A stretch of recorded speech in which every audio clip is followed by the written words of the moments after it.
Alright, I don't have any more theories left, so it's time for a top 10 cutscenes of the God of War series. In all seriousness, this is something fans have asked me to give my opinion on. I held off on making this video for a long time because there's truly too many great cutscenes in the series. So many that I decided to talk about the 10 best Greek cutscenes in this video, and then next week hopefully I'll talk about the 10 best Norse Saga cutscenes. And then maybe I'll do a third video where I take all of those cutscenes and choose the 10 best cutscenes from the previous 2 videos. Now before I start talking about my picks for the Greek Saga, I have to say something. Sadly, in this video, you will see a lot of censorship. This isn't because I'm offended by some of the scenes in the games, instead it's because YouTube is. Last week I started a video with a scene that wasn't even violent, and YouTube deemed it as going against their policy. Again, I don't like this, but YouTube is forcing my hand. With that said, I think this is a good segue to start talking about my Patreon. If censorship is something you absolutely hate, as you should, you can find this video completely uncensored on my Patreon page. Patreon, unlike YouTube, is not a little crybaby about the God of War series. So if you want to see blood and also support the channel, make sure to click on this link. But with that said, let's get started with today's picks. Kicking off the list is what I like to call the Dominus cutscene from Ghost of Sparta. Hold fast, Dominus.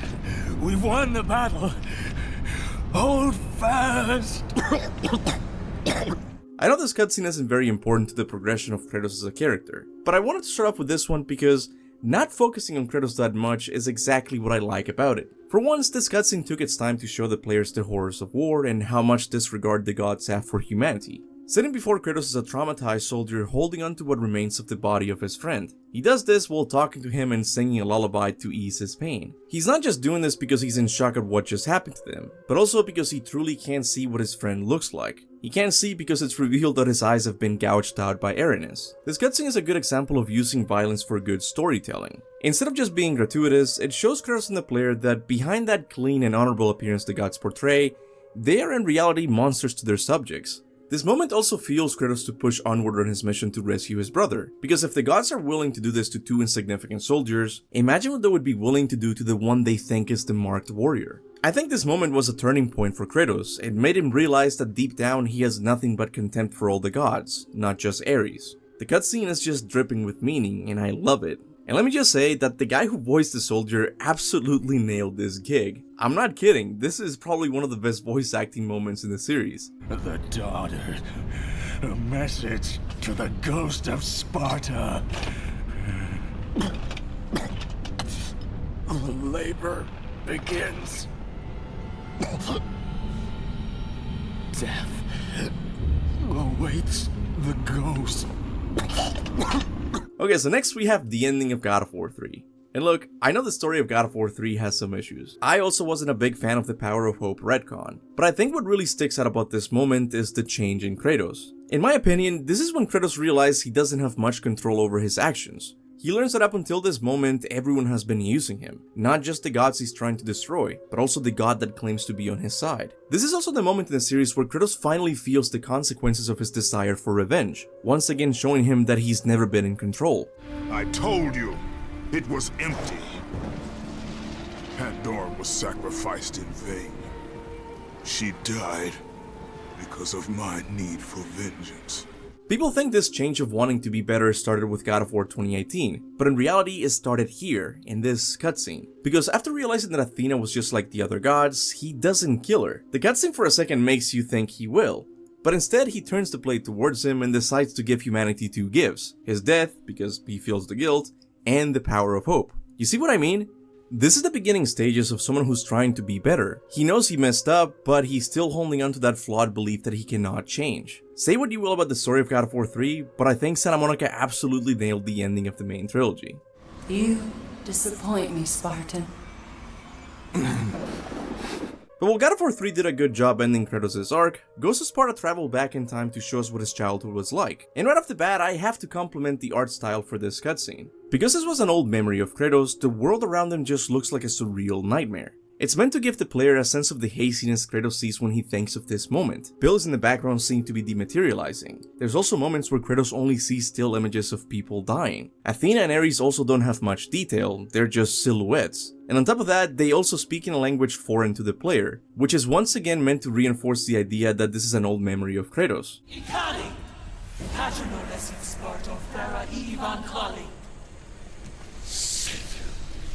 Aim for an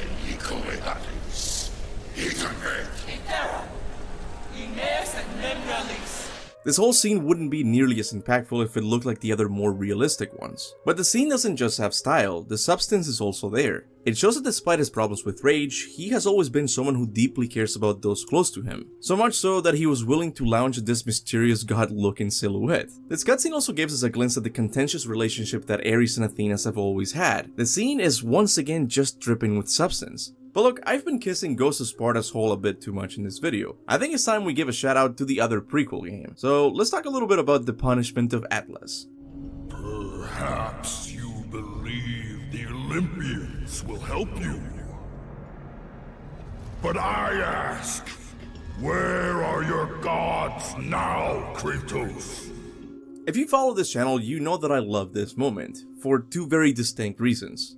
Number 1, this was the first time in the series that we got to see Santa Monica get a little closer to the source material. Up until this point, the God of War series was loosely based on Greek mythology. God of War 1 and 2 are interesting stories, but aside from using themes and characters found in the mythology, they are completely original takes on the world. Chains of Olympus, on the other hand, tricks you into thinking that it's just another one of these stories that deals with Kratos' tragic life. What you don't expect is a story ending with one of the most iconic moments in Greek mythology, the punishment of Atlas. Ready at Dawn here gave us an alternate take on what really happened to Atlas. In Hesiod's Theogony, Zeus is responsible for Atlas' punishment. But in Chains of Olympus, Kratos is the one responsible. And you don't even realize this while you're doing the QuickTime event. You only see the impact of Kratos' action after killing Persephone. As a fan of Greek mythology, this was truly a mind-blowing moment. But if we leave the spectacle behind, this cutscene is also important because it does a good job at showing that the Greek games can also tell a deep and emotional story. It's one of those moments where not much is happening on screen. Instead, the focus is placed on the conversation these two tragic characters have with each other. One of them is old enough to realize that Olympus does not care about humanity. The other one is still holding out hope that they will keep their word to free him from his nightmares. It's one of the most somber moments in the Greek saga. It shows Kratos for what he truly is. Not just a monster that's capable of punishing one of the most powerful titans to hold the world on his shoulders, but also a tragic character who wants nothing more than to be free from his constant mental pain. It's one of those moments in the Greek saga that makes you feel Kratos' despair. What good is the promise of an Olympian? It is all I have, Atlas!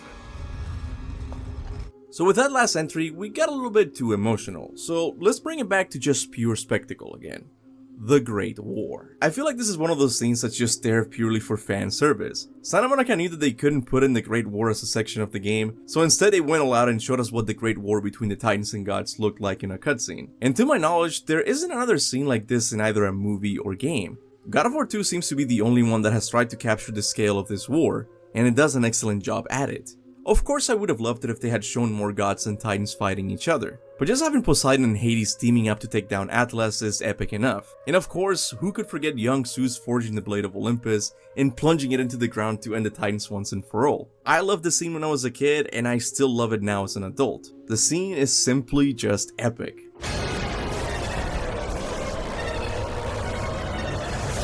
Next is another scene from God of War 2, one that we all know too well, the betrayal of Kratos. It did not have to be this way, my son. This path is of your choosing. There exists a term in storytelling called the inciting incident. It's the moment that happens soon after the intro that sets the story in motion. In God of War 1, Athena gives Kratos the mission to kill Ares. In Chains of Olympus, Athena tells him what Morpheus has done to Olympus. And in God of War 3, Athena tells Kratos what he needs to do to destroy Zeus. All of these moments are those games' inciting incidents. And I don't know if I'm the only one who thinks this, but all of those moments pale in comparison with the betrayal of Kratos. From an emotional standpoint, the cutscene immediately draws you in, as you witness the protagonist you have come to love be dragged down to hell itself. Kratos dying this early in the game was also a clever way to do a recap on the story. Compare this type of recap with the one from God of War Ragnarok, for example. The one in God of War 2 feels more organic. The recap becomes part of the story, as what the player sees is nothing but Kratos' life flashing before his eyes. This also gives the cutscene a unique, eerie feeling. Suddenly, everyone Kratos sees begins to sound like someone he's never met.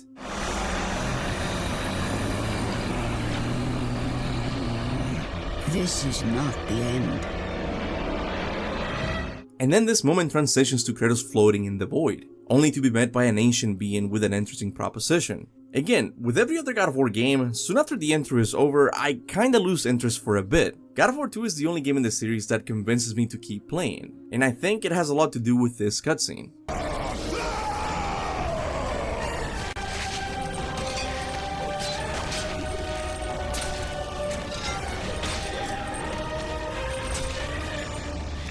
Now going back to a more emotional cutscene is the ending of Ghost of Sparta. If you haven't noticed, this is the third cutscene from Ghost of Sparta that makes it on my list. This should tell you how much I love this story. And I don't think I can choose any other scene from this game than the ending to explain why this game is so amazing. First, the moment is charged with emotion.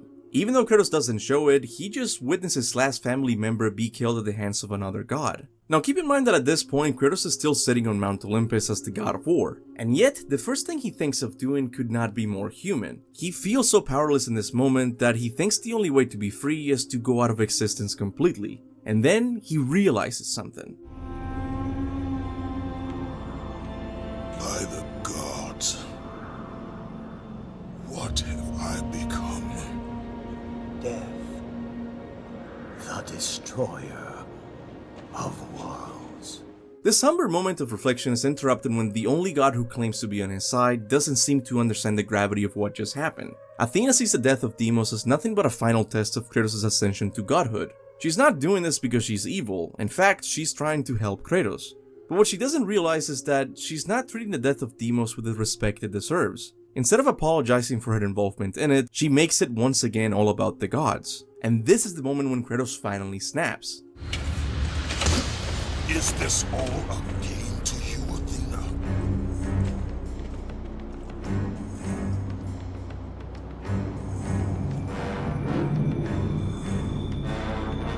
It is not over, Athena. The gods will pay for this. This ending, in my opinion, fixed the massive jump of Kratos' character from God of War 1 to God of War 2. It gave the proper context behind this change to the dark side. This scene is simply a masterpiece. Following this emotional ending, we have an emotional intro. The intro of God of War 1. Which sadly I can't show any of it because YouTube is being a little Is that what you truly wish your last word to be? No. But I think the censorship is okay because I'm sure everyone who's watching this video has seen this cutscene before, even those who haven't played the games yet. I mean, for crying out loud, this scene has become a meme in recent years. But despite how memeable this scene is, it doesn't take away from how subversive it was back in 2005. I don't know about you guys, but in my early years of gaming, story was never really the focus. I just played whatever was fun. But then one day a friend of mine suggested I give this God of War game a try. I was expecting once again to just play a regular game, but when I saw that transition from main menu to cutscene, something changed. I realized that games could also tell an interesting story. This scene immediately grabbed my focus. Who was this guy on a cliff? Why does he think the gods have abandoned him? And oh my god, he's gonna jump! Starting with such an impactful moment made me want to push forward with this game. The gameplay was also fire, but it was this initial moment that made me fall in love with the dark world of God of War. I also want to give a shout out to the ending of the game, which circles back to this moment. That cutscene is also epic, but in my opinion it will never beat that shocking intro. Now if we're talking about epic endings in this series, I think there's only one that I really need to talk about in this video.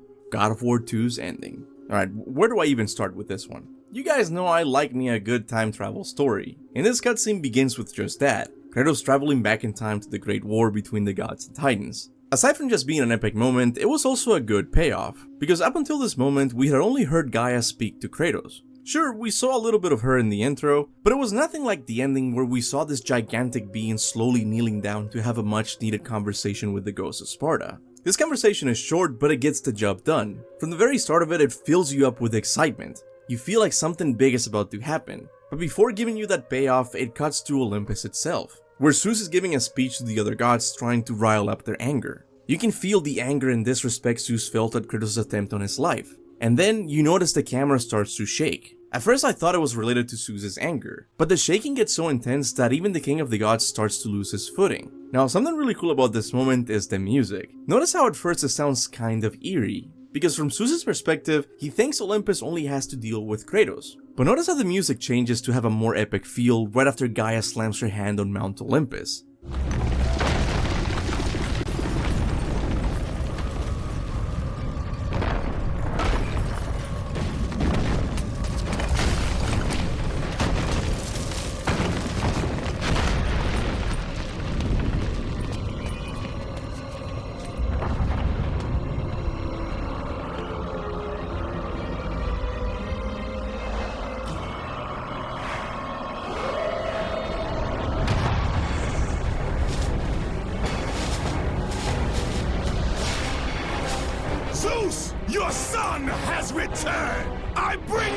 destruction of Olympus!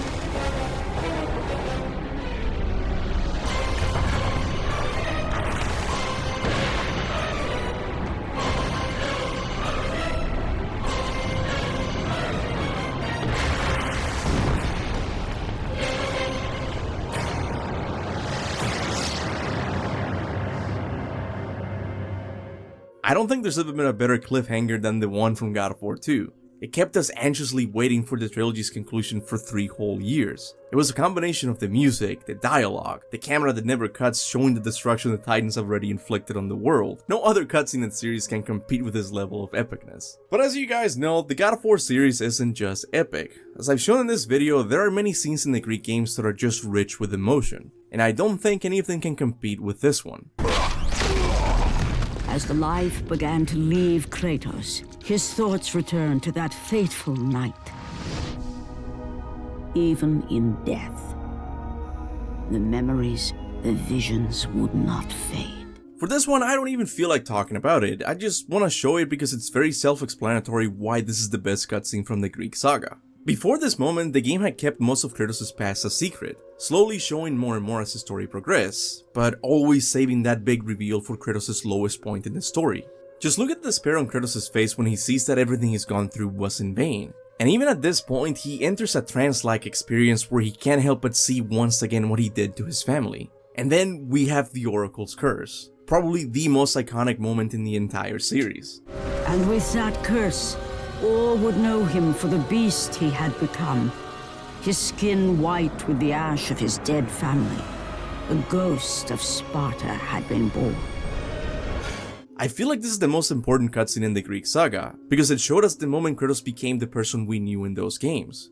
It's brutal, emotional, and it comes at a moment when you're truly not expecting it. This, in my opinion, is the best cutscene in the Greek saga. But there you have it guys, those are my 10 picks for the best cutscenes of the Greek games. In the meantime, you can leave in the comment section your pick for the best Greek cutscene and the best Norse one. I really want to see if there's a consensus in the fanbase. But with that said, I want to give a big thanks to all of my members and Patreon subscribers for supporting the channel monthly. I know I say this a lot, but without you guys, this channel could not be possible. So from the bottom of my heart, thank you. I would also like to thank everyone who likes and shares my videos. I know it doesn't seem like much, but trust me, it really does help. And with that said, thanks for watching. And remember, go forth in the name of Olympus.